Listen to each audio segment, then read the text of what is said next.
का बंटवारा हुआ था, लेकिन ममता देवी के आने के बाद वो 12,000 से बढ़ाकर 1,28,000 लोगों को हम लोग राशन कार्ड देकर, हमारी मां बहनें हैं, आप लोग हमको बताइए कि कोई विधवा महिला को पेंशन नहीं मिलता है क्या गांव में?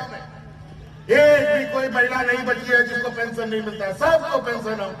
ये आपका योजना बनता था और कागज में ही खत्म हो जाता था, लेकिन आप लोगों ने देखा कि पंचायत ऐसे ही तंबू लगा करके बीडीओ सीओ बैठ करके आपकी समस्या का समाधान, आपका पंचायत में शिविर लगा कि नहीं लगा, जरा बताइए तो, लगा था कि नहीं?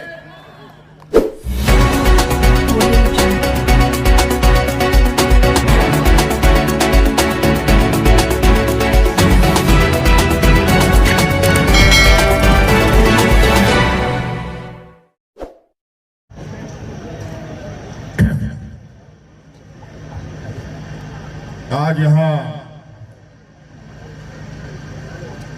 चितरपुर के इस ट्रेनिंग ग्राउंड मैदान में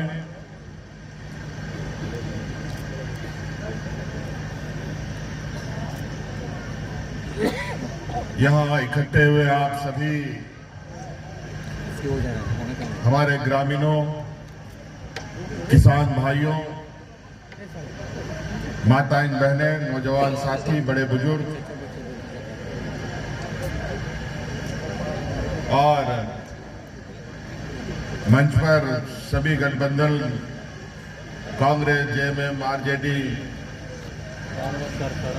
हमारे सीपीआई के लोग के सम्मानित सदस्यगण, सर्वप्रथम आप सब लोगों को मैं अपनी ओर से हार्दिक अभिनंदन करते हुए झारखंडी जोहार करता हूं।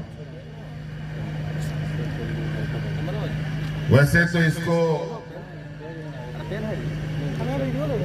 आज के इस दिन को हम लोग उपचुनाव के इस सभा का नाम ले रहे हैं,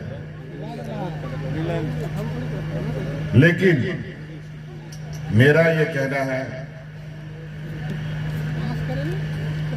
ये उपचुनाव किसी विशेष परिस्थिति में ही होता है।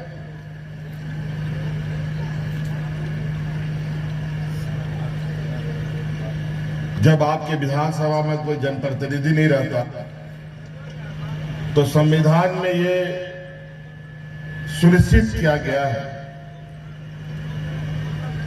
कि हर एक जगह पर जनप्रतिनिधि हो। जैसे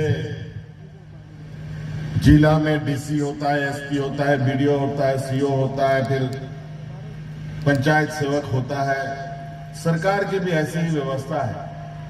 एमपी होता है, मंत्री होता है, प्रधानमंत्री होता है, मुख्यमंत्री होता है, विधायक होता है, जिला परिषद होता है, मुखिया होता है, सरपंच होता है। और हमारे इस राज्य में हम सब लोगों को देखरेख करने के लिए अलग अलग सामाजिक व्यवस्था में सामाजिक लोग भी को भी हम लोग अगुवा रखते हैं। जैसे मानकी, मुंडा, मांझी, गुड़ीत, नायके, हमारे हाजी साहब लोग होते हैं, हमारे मौलवी होते हैं। इस तरीके से सब जगह लोगों को अपने समाज, अपने जिला, अपने प्रखंडों को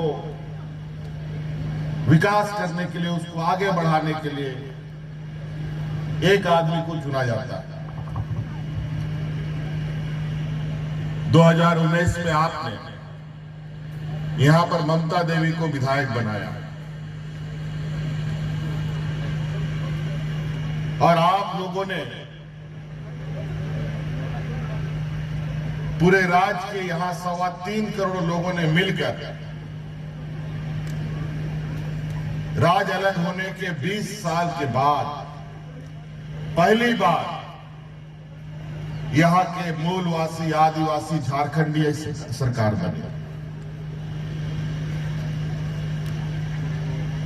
राज तो लड़ मर करके कट करके हमारे पूर्वजों ने ये राज तो अलग कर दिया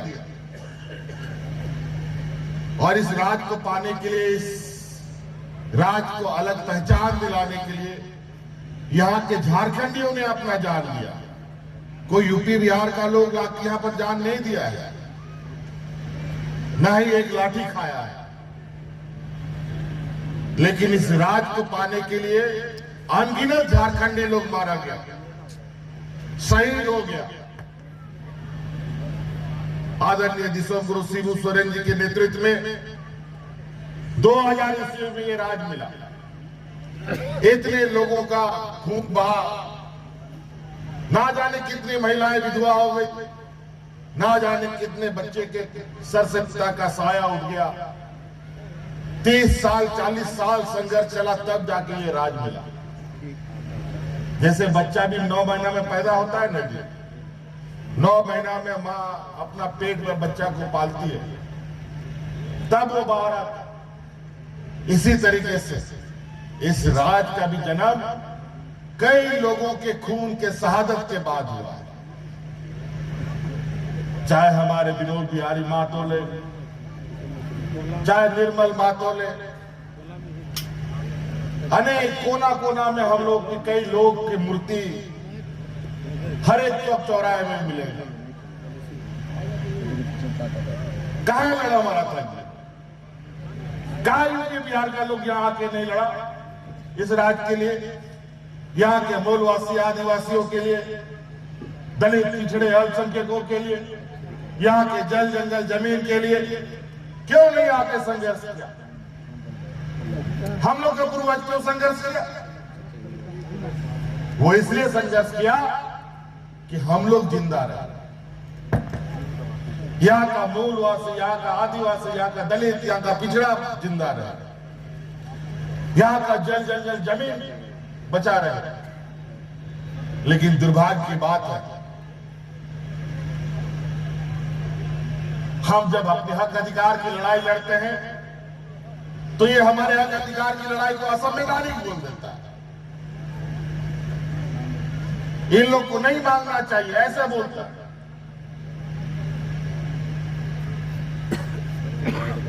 और तरह तरह षड्यंत्र रचा करके, तरह तरह के झूठे आरोप लगा करके यहाँ के आदिवासी, दलित, पिछड़ा, अल्पसंख्यक को परेशान किया जाता है, उसका शोषण किया जाता है।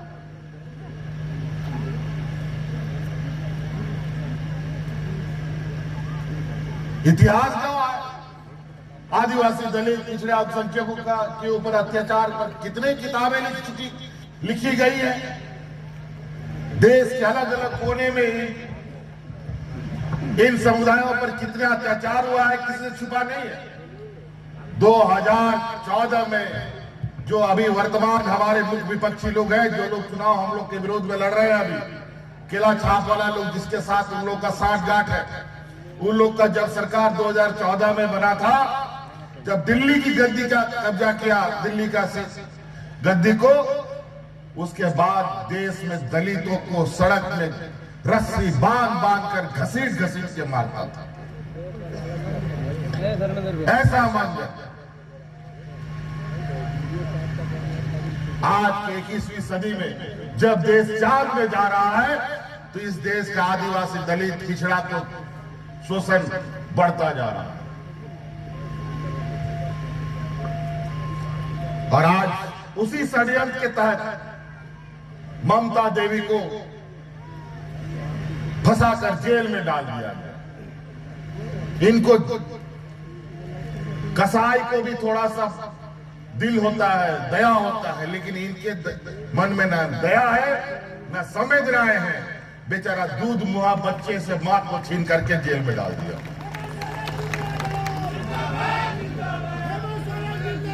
जिस बच्चे को आज उसके मां के छाती से चिपका रहना चाहिए, उस मां को जेल के अंदर डाल दिया और बच्चा बिलक बिलक करे घर में पड़ा हुआ।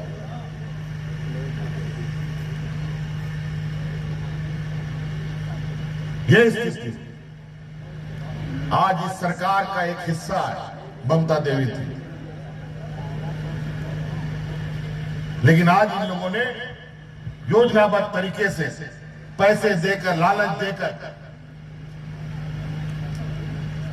झूठा गवाह खड़ा करके उसको जेल में डाल दिया गया और ये चुनाव आ गया।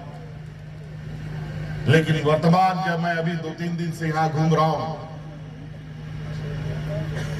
और महिलाओं के बीच से जो संदेश आ रहा है, जो खबरें उठ के आ रही है, इसीलिए मैं कह रहा हूं ये आम उपचुनाव नहीं का सभा नहीं है। यहां हम लोग जनता की अदालत में खड़े हैं ममता देवी को न्याय दिलाने के लिए। जनता की अदालत सबसे ऊंचा अदालत होता है। जनता ही देश का प्रधानमंत्री चुनता है, जनता ही देश का मुख्यमंत्री चुनता है, जनता ही अपने विधायक चुनता है, जनता ही अपना सांसद चुनता है। आप में से कोई नहीं बन जाता।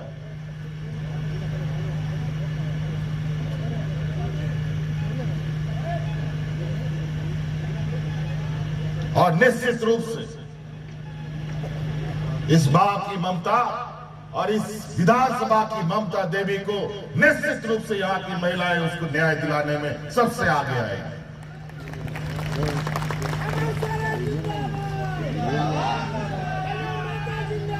आज मां को बच्चे से अलग करने का जो पाप है वो छोटा मोटा पाप नहीं होता, ये गौ हत्या के बराबर पाप है।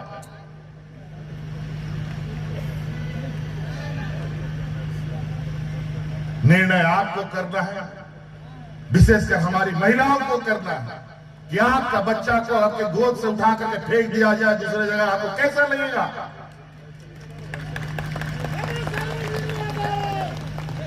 आज यही मेहमानों ने ये काम किया। पैसा का अपराध है। पैसे के मामले में तो हम लोग कभी इन लोगों से आगे नहीं आ पाएंगे।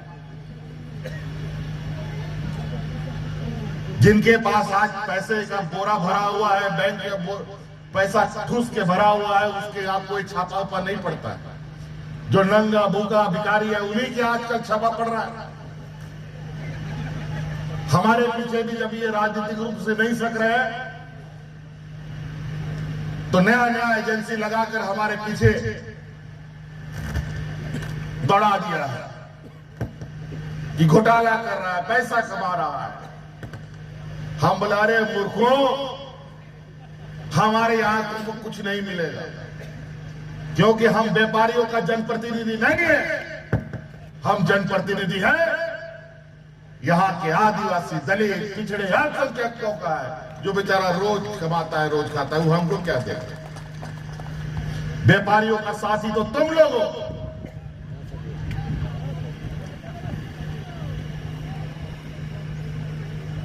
आज मैं पूछना चाहता हूं आपसे, ये लोग घूम रहा होगा बहुत इधर उधर और हमको एक जानकारी भी मिला है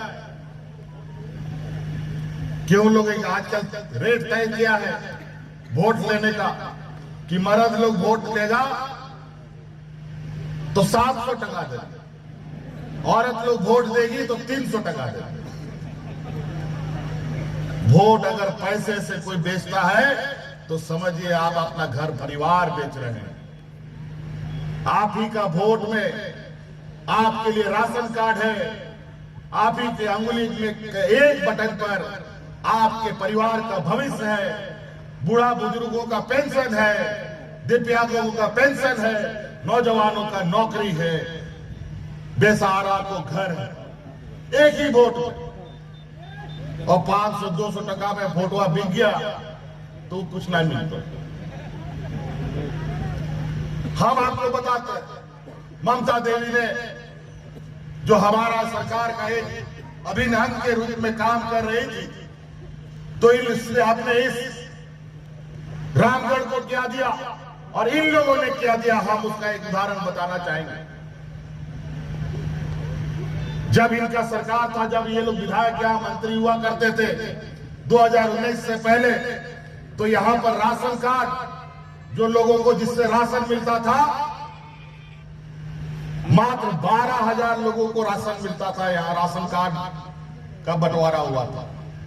लेकिन ममता देवी के आने के बाद वो 12,000 से बढ़ाकर 1,28,000 लोगों को हम लोग राशन कार्ड देकर राशन दे रहे हैं। ये ममता देवी का प्रयास से यहां पर राशन कार्ड इतना ज्यादा बढ़ा। कहां 12,000, कहां 1,28,000। कोई भूखा नहीं मरेगा इस संकल्प के साथ। और तो और यहां वृद्धा पेंशन, जब ये लोग का सरकार था, जब 2019 के पहले ममता देवी से पहले जो विधायक लोग यहां पर था, केला छाप वाला लोग, उस समय बूढ़ा बुजुर्ग लोग को पेंशन मात्र 6,000 बूढ़ा बुजुर्ग को पेंशन देता था। ममता देवी के आने के बाद कितना वृद्धा को, बुजुर्ग लोग को पेंशन मिल रहा होगा, आपको नहीं मालूम होगा। मैं बताता हूं कितना मिलता है। उस समय 6,000 मिलता था और आज 45,500 बुजुर्ग लोग को पेंशन ममता देवी के प्रयास से मिल रहा है। कोई गांव में बिना पेंशन का बुजुर्ग नहीं बचा है।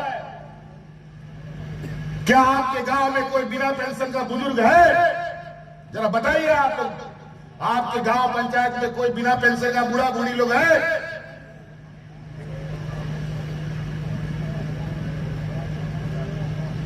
विधवा महिला के बारे में, विधवा महिला को ये लोग 3,000 सिर्फ विधवा महिला को पेंशन देता था, लेकिन ममता देवी के प्रयास से आज 15,500 विधवा महिलाओं को पेंशन रामगढ़ में मिल रहा है, आपके विधानसभा में मिल रहा है। क्या ये छोटा प्रयास है? क्या हमको बताइए, गांव में कोई, यहाँ हमारी माँ बहनें हैं, आप लोग हमको बताइए कि कोई विधवा महिला को पेंशन नहीं मिलता है क्या गांव में? एक भी कोई महिला नहीं बची है जिसको पेंशन नहीं मिलता है। सबको पेंशन हम दे रहे हैं। और जिसका अभी नहीं बना है, विधवा कभी भी लोग हो सकता है। पहले होता था कि 40 साल और एक लिमिट, उससे आगे नहीं दे सकते। विधवा तो आदमी बेचारा शादी के 10 दिन बाद भी हो सकता है, 10 साल बाद भी हो सकता है, 50 साल बाद भी हो सकता है।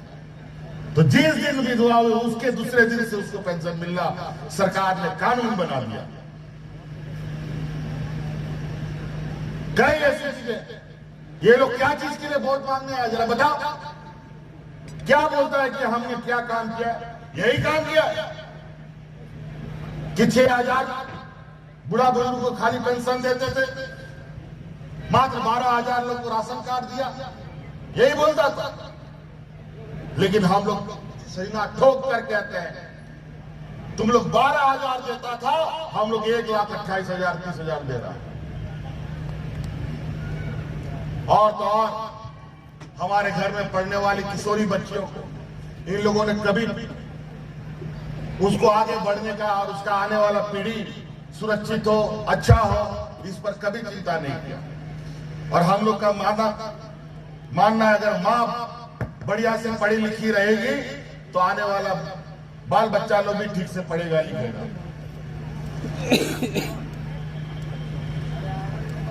बच्चों का स्कॉलरशिप राज अलग होने के बाद पहली बार हम लोग 3 गुना 4 गुना करते हैं। अभी किशोरी समृद्धि योजना से आपके इस जिला में कभी भी यहाँ पर वो बच्चियों के लिए कोई विशेष योजना नहीं चला, लेकिन आज किशोरी समृद्धि योजना के माध्यम से लगभग 35,000 बच्चियों को हम जोड़े हैं। जो बच्ची 18 साल की हो जाएगी उसको हम 40,000 रुपया हाथ में देंगे।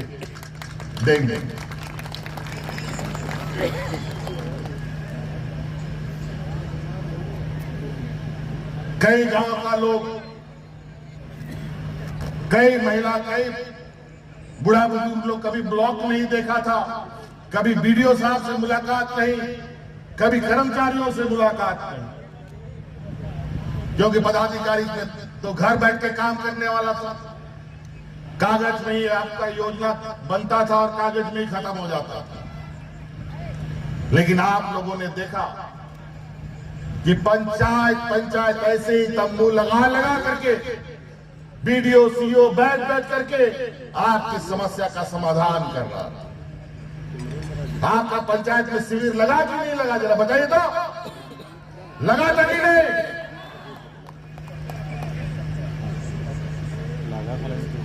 आज